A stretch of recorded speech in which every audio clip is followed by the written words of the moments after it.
I invite us all to rise as we learn from the wisdom of our people.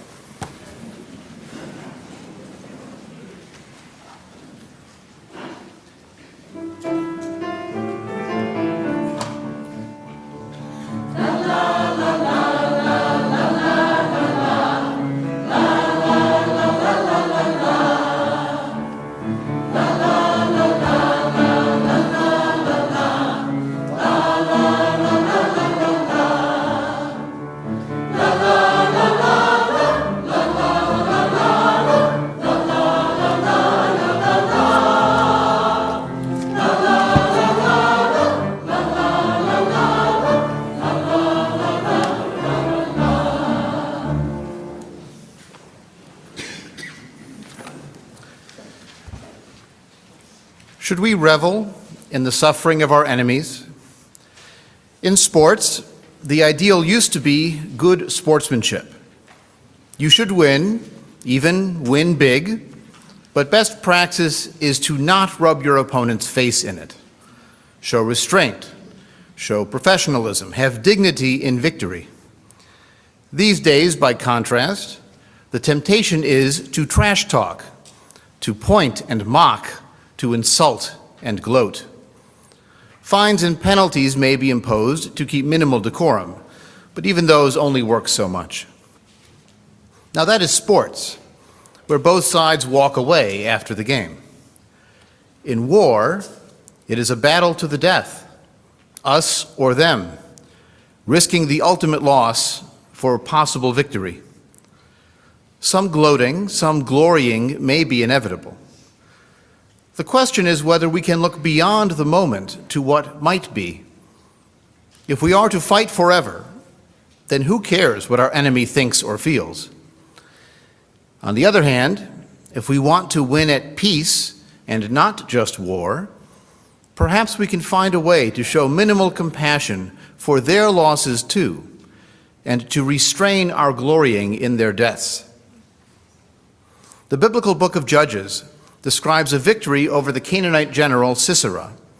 His army is defeated, and Sisera himself flees and takes refuge at the camp of Heber the Kenite and Yael. Yael gives Sisera milk to make him sleepy, and then kills him with a tent peg. In the next chapter, we find what scholars believe to be one of the oldest passages of Hebrew poetry, the Song of Deborah, celebrating the Hebrew military victory and the demise of Sisera. It is fascinating that two of the oldest surviving texts in the Hebrew canon are songs of victory.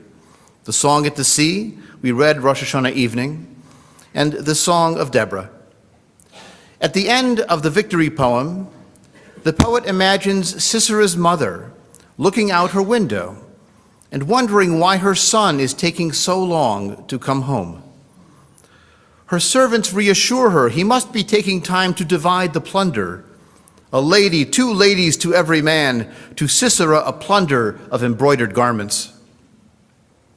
Sisera's mother's worry and false hope makes the Israelite victory even more sweet, an ancient version of the modern meme, "I drink your tears."